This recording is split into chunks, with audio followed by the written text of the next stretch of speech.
Hello everyone, and welcome back to another video with Vital, a mini-series dedicated to talking about mental health issues specifically surrounding Asianness and Asian culture. My name is Tianyue, and today we're going to talk about something a little uncomfortable, mystics and philias.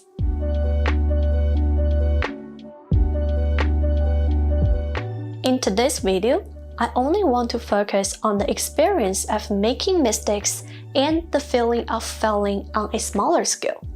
Sometimes making mistakes and going through these setbacks are necessary for us to become stronger and more mature. It's no secret that our culture takes this word, this idea, very hard. As a result, things that are a part of our life, our insecurities, our fears, our mistakes, can feel like vague or encompassing things that define us. When we only focus on our feelings and transform them into negative thoughts and core beliefs, we are falling into thinking traps.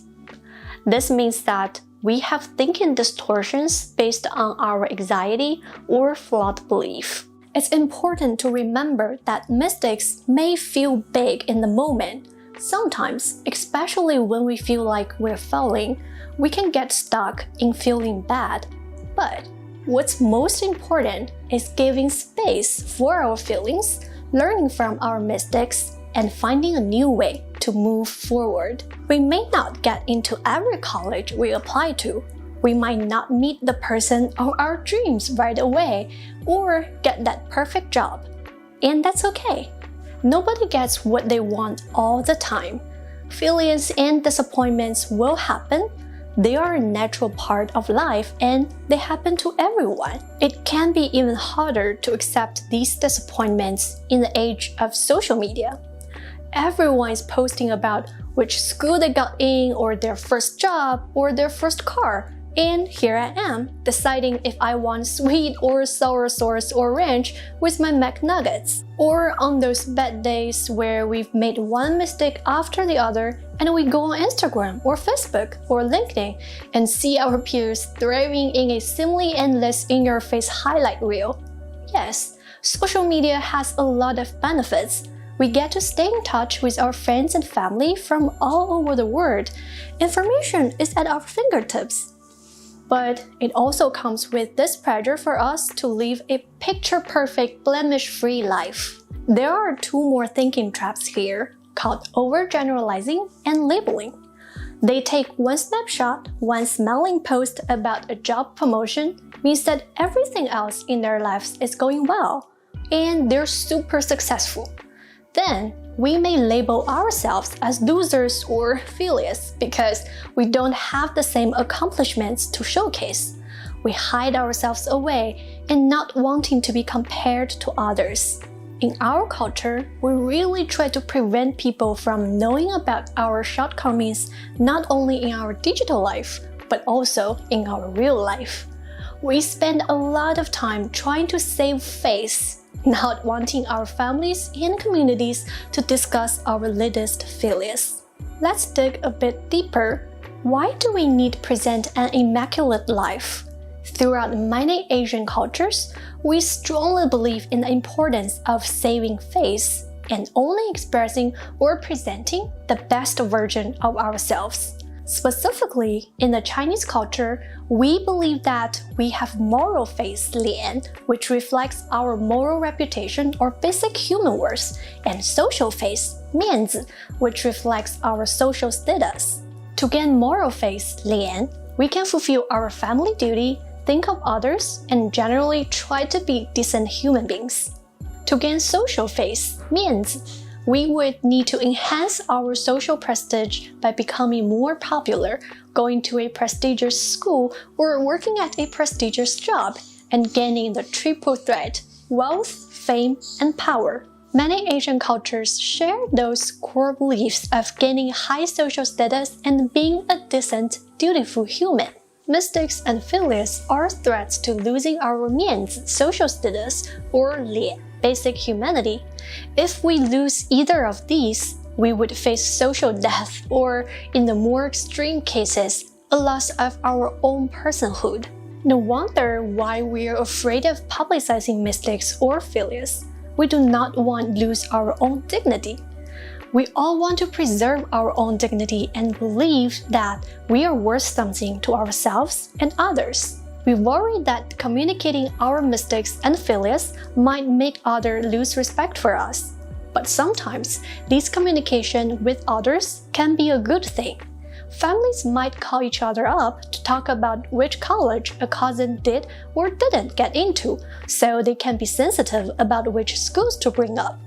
Or at parties, relatives may discuss how a member of the community is struggling with a loss and whether they should bring them food or schedule to drop by their house. We listen to the whole story, not just the headline. It is the way we tell stories that turns our mistakes into lessons, into helpful information. Not to mention, sometimes it's just fun to gossip about who makes the best curry. We Asian Americans and younger Asian immigrants live at a crossroad. It can often feel like we're torn between our cultures, individualism or collectivism, family and tradition, or change and growth. As a generation, we are learning more about individual rights, considering our mental health more, and finding alternative paths to success. Still, these intersections in our identity and life can be hard to navigate. But it can help that we've explained why we are sometimes left feeling conflicted, or why things like everyday mistakes can feel like failures, and why failure seems way too big and overwhelming. So what can we do? How do we navigate these crossroads and manage the thinking traps that seem to pop up everywhere, especially when we feel like we're failing? The first thing we can do is to be aware. The mental filters, overgeneralization, and labeling we discussed are just some common thinking traps. Learning about them now might help us to identify them the next time they appear. When you're feeling particularly down or hard on yourself, it can be helpful to ask yourself, what exactly am I feeling? Getting to know ourselves and our emotions a little better can help us to address them. So the next time you answer a few questions wrong on an exam, or you have to tell your family something embarrassing, you might pause and ask yourself, am I labeling? And if you are, know that there are strategies to help break down these negative thoughts. First is a practice called asking a friend. In this exercise, you would take these negative thoughts and try to figure out what your friends might say to you if you shared these thoughts with them. We are likely more critical of ourselves. It's easy to be. But to snap yourself out of this, you can think about what a nice friend might say, or talk to yourself the way you would your very best friend. You might be surprised by the difference this makes. If this doesn't work, we can try techniques like being your own defense lawyer. Let's say you think, I'm incompetent. I'm just bad at everything I do and can't seem to find the career path for me. I'm stupid. Pause right there. Being your own defense lawyer means finding evidence for you having the negative traits you think you do and why that might not be true. Let's collect some evidence. Evidence for me being incompetent. I don't have the job I want right now. I didn't work last week, and instead I watched TV. Evidence against me being incompetent. Finding the right job takes time, and plenty of people found theirs after a long time too. I've put a lot of effort into finding a job, and I've been successful at what I set out to do in the past. After we've come up with a full list of the facts, then we can start evaluating it. Okay, so you don't have the job you want right now. Does that mean you will never have the right job? Or does it just mean you don't have it right now, and perhaps that downtime will help re-energize you to keep looking for one later? Facing the evidence on a piece of paper can really help us reframe those negative thoughts, change our mindsets, and be more patient with ourselves. But it's important to remember, when we get knocked down, we don't want to stay down or sweep feelings under the rug. What we want to do is be compassionate with ourselves and honest with those around us. And maybe that starts with a general understanding of how we're feeling and what's actually going on. That's how we pick ourselves up again. That's how we can move forward. Thank you for watching this video, and I hope it has been helpful for you. Please like, subscribe to our channel, and follow our social media if you are interested in our content. And as always, feel free to let us know what you think in the comments. I hope to see you in another video. Until then, be well!